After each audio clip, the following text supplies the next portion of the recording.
Welcome to Buckeyes Tomorrow Morning for Thursday, April 13th. I'm your host, Tom Orr. The Indiana game is in 143 days. The game against Michigan in 227 days.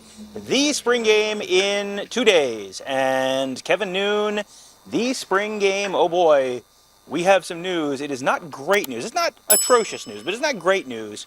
One of the two guys battling for the starting quarterback job is not going to be playing on Saturday. That was quite a bombshell from Ryan Day on Wednesday. Yeah, he just kind of fit it right in early in the press conference, and it's like Devin Brown had a small procedure on his throwing hand, will not be able to go for the spring game. So we kind of know who's going to be the main guy, and that'll be Kyle McCord. We'll see some Tristan Gebbia. Remember, no Lincoln Keenholz, as he is still in South Dakota playing basketball, ice fishing, whatever they do in South Dakota. I'm not sure, mocking North Dakota. But Devin Brown did go on to social media, onto Twitter, and said this is just a minor speed bump, and he's more determined than ever. Doesn't sound like it's going to be anything long term. Unfortunately, he will not be throwing at the spring game. Yeah, and that was kind of how Ryan Day framed it as well, where you're missing a couple practices at the end of spring. No indication this is something that's going to last and linger and push into fall camp or anything like that. He should be able to be back throwing this summer. Plenty of time to prep for fall camp. And while it's certainly disappointing for Ohio State fans, it's disappointing I think for us to, because it was a good kind of apples to apples comparison of the two quarterbacks in the same situation, repping with the ones, repping with the twos, all that kind of stuff. In the big picture, this is not a huge setback for Devin Brown because this is the only chance fans have to see him this spring. This is one of a handful of chances we get a chance to see him this spring. The coaches have had 11, 12 practices worth of film to grade off of all that. So, this is not the end of the world, but it does feel, it feels like this is more of a bummer for Ohio State fans than it is maybe for, going to have a real significant impact on the outcome of this quarterback battle. Yeah, I think that if you had your choice, miss practices 1, 2, and 3 rather than 12, 13, 14, whatever, what have you. So, yeah, I think there are a lot of people nationally who were ready to tune into the spring game on Big Ten Network, go to Ohio Stadium and check this out and get a chance to see this, this guy wearing number 33. I mean, does he look like Sammy Baugh out there slinging the ball around? Well, we're not going to get to see that at this point. We did have the opportunity to see him inside the Woody Hayes facility a couple of times during scrimmages, but we know that the spring game, at least in terms of the pomp and circumstance and the bright lights, et cetera, is a lot different than inside with the bad lighting at the Woody and everything else. But it doesn't sound like it's anything long term. It doesn't sound like it's going to really be a huge hiccup in the determinations, but if you're Kyle McCord, you're going to have to sit there and use every bit of this opportunity to try and put some distance between you and this young upstart. Yeah, and it does feel like this is a game where, if you ask anyone, what does the spring game mean?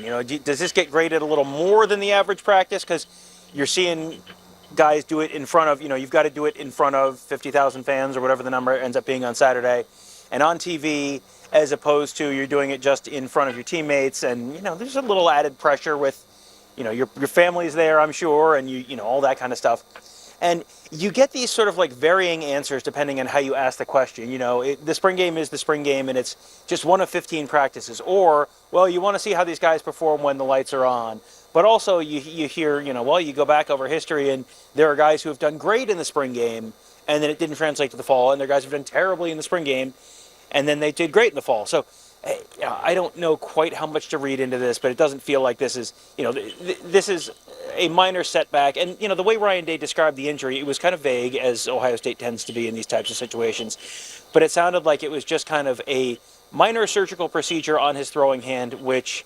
Tony Gerdeman kind of brought up the parallels to Joe Burrow breaking his hand, hitting a helmet in fall camp in 2017.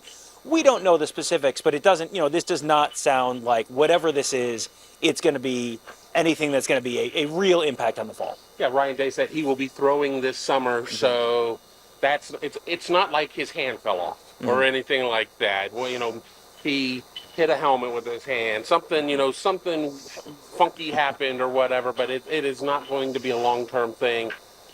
I think this also does give an excuse to come out of spring and say, can't name a quarterback. We didn't get Devin Brown to finish the spring. How do we know? How are we sure of what happened at this point? So I think all the hopes of having that done officially, which I always thought were a long shot to begin with, I think the shot is even longer now. And I'm not saying anybody went out there with malice in their hearts and sat there and made this the case, but it's going to be a close battle. It's going to be something I think it's going to carry into the fall.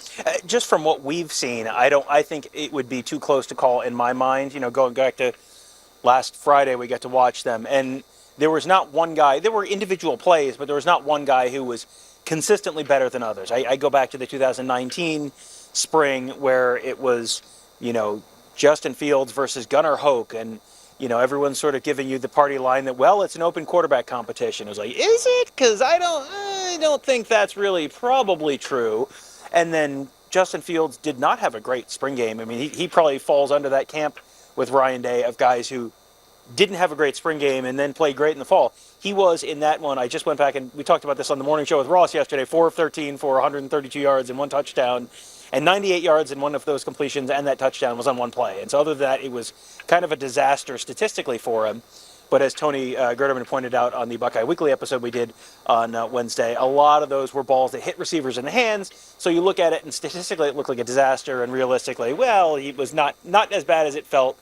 And then you saw what happened in the fall, and he was incredible that fall. So, you don't want to read too much in this spring game. I guess the interesting question to me is there anything Kyle McCord could do on Saturday to win the job outright and have Ryan Day after the game say, that's it, we have our man?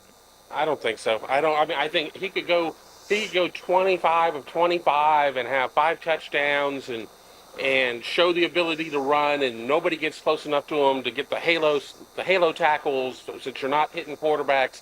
I really don't think that there is going to be anything there, just because of the fact that A, Devin Brown isn't going to be able to compete against them, and B, I think that things are so close, and when you're looking at 1 out of 15 practices, and we've been able to see 2 full practices and bits of 2 others, but we haven't seen all the 14 previous practices, you don't know what happens at that point. So I think there's still too much there that we're not going to get to that completion point. Yeah, and so that kind of handles the quarterback position. There's a whole bunch to talk about with the offensive line. We're going to talk about that with Tony on tomorrow's show, because that was kind of the other big storyline, and that's a whole show in and of itself. I did want to go through just sort of some of the specifics on Saturday for folks who are maybe thinking about coming into town. There are still tickets available. They said on Wednesday there are about 50,000 tickets sold. So, it's going to be a solid crowd. But there's still, that is a mid-90s Ohio State spring game crowd where everyone was blown away that Ohio State was getting 50,000 people for a spring game. And it is going to be a gorgeous day in Columbus on Saturday. So if you were thinking about it, if you have little kids and have not taken them to an Ohio State game, it is a great way to do it at a very low price point. Parking is free. Get there early, hang out, walk around campus. It's going to be a gorgeous, gorgeous day. Tickets are $7. It's general admission. So with everything on the spring game, here's my little pro tip for you. The earlier you get there, the better your experience is going to be. You want to get there at 8 in the morning. You can park right next to the stadium practically. The only lot that's reserved is the West Stadium lot, so like between the stadium and the Olentangy River. Everything else, you want to park right next to the stadium or in the Tuttle garage next to the stadium where don't park in the Tuttle garage. Where us media pros get to park during the fall. I can tell you it is a delightful experience, but if you want to get that on Saturday, you got to get there early. So get there early, get into the stadium when gates open, I think 2 hours before the game, I believe, and you can pick out whatever seat you want in the house other than like the club sections. So if you have little kids and want to take them to an Ohio State football something this year, this is a great way to do it. I took little kids to the Ohio State spring game when my daughter was 5 and my son was 2 or 3, something like that, a few years ago before I was working it. And it is a very great, easy way to do it. And so if you were thinking about it, I would highly recommend it. One thing I would not recommend is trying to get into campus from the sort of John Herrick. Yeah, the John Herrick Bridge and Cannon Drive, kind of down by the Drake Union, down by the towers, the southwest corner of the stadium. You should avoid those. That is all closed right now because of construction. They're tearing down the Drake Union, the old Drake Union, kind of on the banks of the Olentangy. they're tearing that down. So that's all closed for construction right now. So if you are coming to the game, number one, get there early. Number two, get off at like the Lane Avenue exit, the Ackerman exit, something like that, or come in on High Street and go across kind of the north side of campus.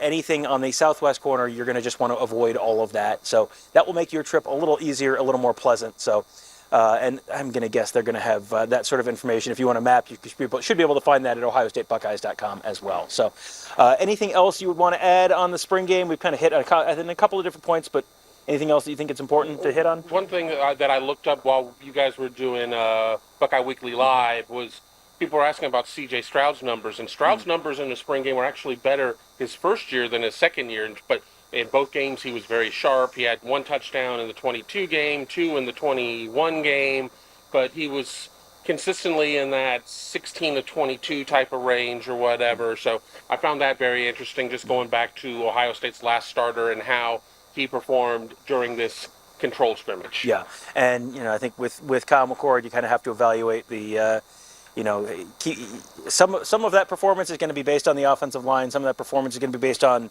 hey, no Julian Fleming, no Emeka Ibuka. So that's an opportunity for Carnell Tate, for Jaden Ballard, for some of the other young receivers to potentially step up. But it also means, when you're throwing to Marvin Harrison, it's a lot easier to throw to Marvin Harrison than it is to the average Bear. So we'll see how that impacts Kyle McCord's numbers one way or the other. It does feel like if he has a big day, if he has a huge day, that feels like that might be much more meaningful in terms of what might happen this fall than if he has a just okay day. If he's at 50% for 130 yards and a touchdown and a pick, I think that would impact my view of what happens this fall a lot less than if he has an absolutely huge day and really blows up and has an incredible performance. No, I definitely agree. I mean, and it's going to be one of those things that I think everybody's going to come out of the spring game with the things that they want to focus on. But I think universally everybody's going to focus on what those quarterback numbers look like. And rightly or wrongly, people are going to forget that Devin Brown did not participate in it, and that this is going to be some sort of like permanent. It's going to go on his permanent record. This is going to go on Kyle McCord's permanent record, whatever his numbers are. Take a breath. Kind of enjoy the whole event. There will be plenty of time for us to go over every little bit of the minutia, every high point, every low point, hopefully more high points than low points, here on this channel, as well as this website that I've heard of. What is it? Oh, Buckeye Huddle. Tom, why don't you tell them about Buckeye Huddle? Well, okay, Buckeye Huddle is a website that covers Ohio State athletics. You will have folks such as Kevin Noon and Tony Gerderman and myself covering the team. You've got Mark Givler and Alex Gleitman covering recruiting. We got a whole mess of X's and O's gurus covering schematic stuff, making you a smarter football fan. Ross Fulton and Justin Whitlatch and Devin Radcliffe and Mikey Pettit, all sorts of guys talking about all sorts of really smart football stuff, answering questions. Got a whole thread just on X's and O's on the board, just answering your questions. You want to know the difference between, what's the difference between a Mike linebacker and a Will linebacker? Okay, we can talk about it. What's the difference between a cover 4 and a cover 2? Okay, we can talk about it. Those guys are there to make you smarter. They're there to make us smarter. And you can find them all at BuckeyeHuddle.com. Also, make sure you find us on YouTube this weekend. We're going to have plenty of coverage around the spring game at youtube.com/BuckeyeHuddle. So if you are watching on YouTube, make sure you hit that bell, subscribe to that channel, get notified every time we post a new video, every time we go live. And if you're listening to this as a podcast, well, hop on your computer or hop on your phone and go to youtube.com/BuckeyeHuddle. Subscribe right now. Also, you're going to want to check out the youtube.com/CFB Playbook channel. That's our college football playbook channel. We are going to be doing a bunch of schematic stuff there, kind of, again, making you a little bit of a smarter football fan. Probably some breakdowns of the spring game, all that kind of stuff. Have the smart folks tell you, you can cheat off the smart kids papers. Let Ross and Justin and Devin and Mikey tell you all about what they've learned, what their big takeaways from the spring game were. So make sure you're subscribed to all those folks, all those places. Subscribe to Buckeye Huddle. And I think, Kevin, that will do it, but should be a fantastic week in Columbus. There's going to be a whole bunch of recruiting stuff. We didn't even talk about recruiting stuff today. It's going to be a very busy recruiting weekend as well. So make sure you are at Buckeye Huddle for all of that stuff. Thank you guys all for joining us. Have a great day. We'll talk to you tomorrow.